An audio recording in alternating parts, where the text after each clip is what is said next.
Hello India. मेरे प्यारे दोस्तों, आज मैं आपको एक जबरदस्त चीज सिखाने वाला हूं और वो ये कि जनरली स्टूडेंट्स को ये पता होता है कि आई के साथ हम लोग वाज का प्रयोग करते हैं लेकिन वेयर का नहीं। हैव का प्रयोग करते हैं। ही सी इट नेम के साथ हम वाज का प्रयोग करते हैं लेकिन वेयर का नहीं। लेकिन आज मैं आपको बताने वाला हूं कि हम आई के साथ भी वेयर का प्रयोग करते हैं, ही सी इट नेम के साथ भी वेयर का प्रयोग करते हैं। तो वीडियो को लास्ट तक देखिए और जानिए खास बात, ग्रामर का गूढ़ रहस्य कि कब आई के साथ हम वेयर लगाएंगे, ही सी इट नेम के साथ भी वेयर का प्रयोग करेंगे। तो चलिए फटाफट जानते हैं। तो देखो, एक खास बात यह है कि जैसे आप हाइपोथेटिकल सेंटेंस की बात करेंगे। कौन सा सेंटेंस? हाइपोथेटिकल। अब ये हाइपोथेटिकल सेंटेंस क्या होता है, इसको थोड़ा गौर से समझना। हाइपोथेटिकल सेंटेंस क्या होता है इसको आप समझिएगा। इसको हम लोग कहते हैं कल्पना सूचक वाक्य। कौन सा वाक्य? कल्पना सूचक वाक्य। कल्पना सूचक वाक्य। और ये कल्पना सूचक वाक्य होता क्या है? इसमें हम ऐसी बातें बोलते हैं जो हम सिर्फ इमेजिन करते हैं, कल्पना करते हैं। उसमें वास्तविकता कुछ नहीं होता है। उसमें वास्तविकता कुछ नहीं होता है। उसको हम कहते हैं कल्पना सूचक वाक्य। जैसे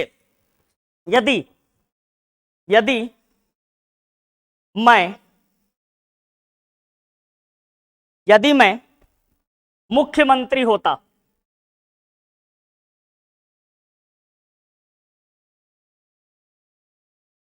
मैं राज्य की स्थिति बदल देता। ठीक है, तो अब यहां पे देखिए, मैं मुख्यमंत्री तो नहीं हूं लेकिन मैं कल्पना कर सकता हूं कि यदि मैं मुख्यमंत्री होता तो मैं ऐसा करता, यदि मैं डॉक्टर होता तो मैं ऐसा करता, यदि मैं चिड़िया होता तो मैं ऐसा करता। तो इस तरह से अगर आप किसी कार्य की कल्पना करते हैं कि अगर मैं ऐसा होता तो ऐसा करता, तो उसको हम कहते हैं कौन सा वाक्य? हाइपोथेटिकल सेंटेंस, कल्पना सूचक वाक्य। कौन सा वाक्य? कल्पना सूचक वाक्य।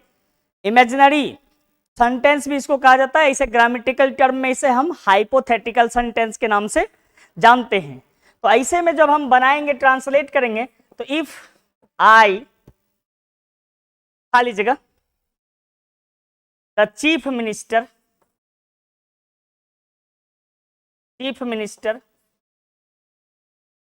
तो क्या हो जाएगा? Chief minister, I would change the situation of the state. Situation of the state.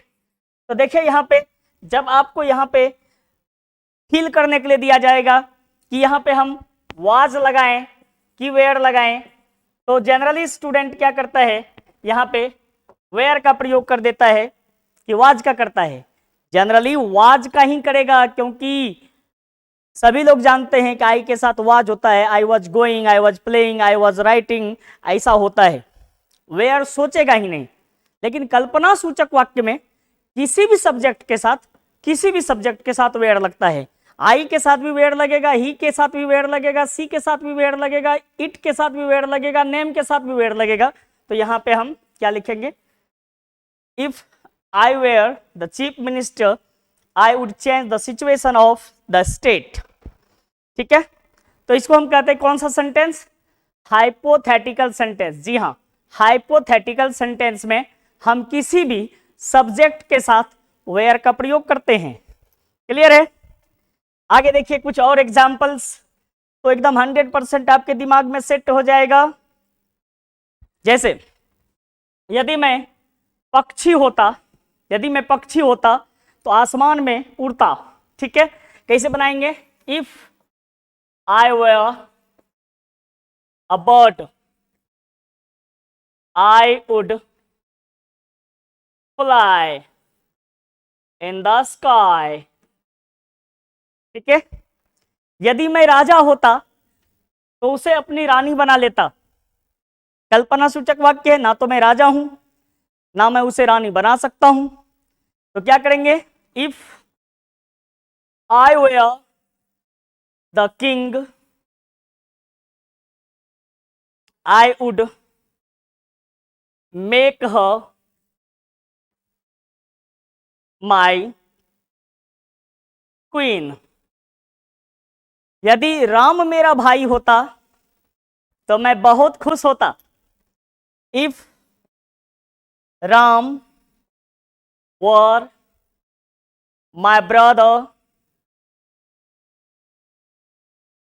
I would be very happy. Clear है? यदि वह डॉक्टर होता, या जितना भी सेंटेंस है सभी कल्पना सूचक वाक्य हाइपोथेटिकल सेंटेंस है, जहां पे आप देख रहे हैं कि किस तरह से आई के साथ वेयर का प्रयोग हो रहा है। अब देखो यहां पे नाम है, राम एक नाम है, नाम के साथ भी वेयर लग गया। यदि वह डॉक्टर होता, if he were a doctor he would treat you, वह तुम्हारा इलाज कर देता। तो यहां पे देखो ऐसे सेंटेंस में देखो यहां पे ही के साथ भी वेयर का प्रयोग हो गया। देख रहे हैं आप किस तरह से नाम के साथ भी, ही सी इट नेम के साथ भी वेयर का प्रयोग हो रहा है, आई के साथ भी वेयर का प्रयोग हो रहा है। किस प्रकार के सेंटेंस में? हाइपोथेटिकल सेंटेंस, कल्पना सूचक वाक्य में। कुछ और एग्जाम्पल देखते हैं। यदि मैं प्रधानमंत्री होता, देश की स्थिति बदल देता, तो क्या बनाएंगे? If I were the prime minister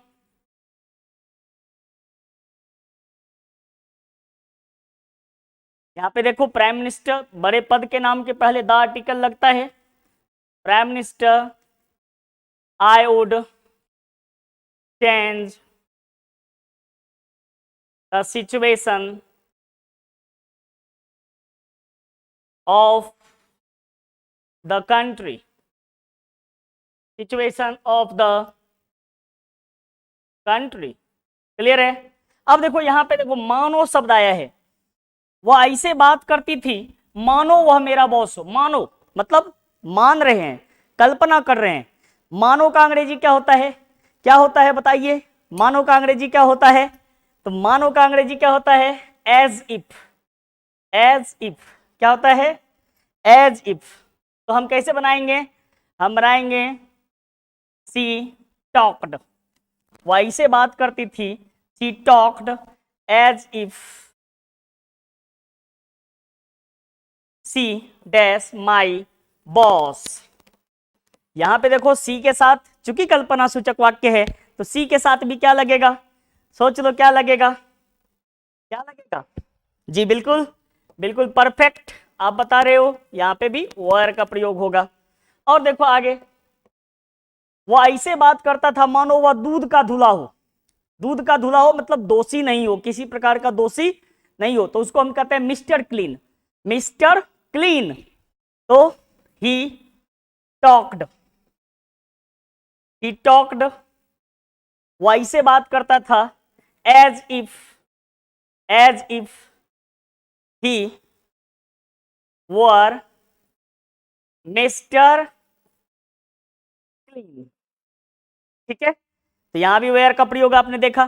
तो किस प्रकार से आप देखा, आपने एकदम से देख लिया, एकदम परफेक्ट तरीके से इस बात को सीखा है कि किस प्रकार से आई, ही, सी, इट, नेम के साथ भी वेयर का प्रयोग होता है। तो ग्रामेटिकल टर्म में कोई भी व्यक्ति ऐसा क्वेश्चन करके आपको उलझा सकता है कि कभी आई के साथ वेयर लगाए हो, ही, सी, इट, नेम के साथ वेयर का प्रयोग किए हो, तो जनरली आपके दिमाग में नहीं आता है। आप कहते हो कि ऐसा नहीं हो सकता, लेकिन ऐसा होता है। कब होता है? हाइपोथेटिकल सेंटेंस, कल्पना सूचक वाक्य में। ठीक है, तो आपको ये जानकारी अपने दिमाग में सेट रखना है और बेहतरीन जानकारी के लिए लगातार हमारे वीडियो को देखते रहिए। आज इतना ही, मिलते हैं अगले वीडियो में। Thank you.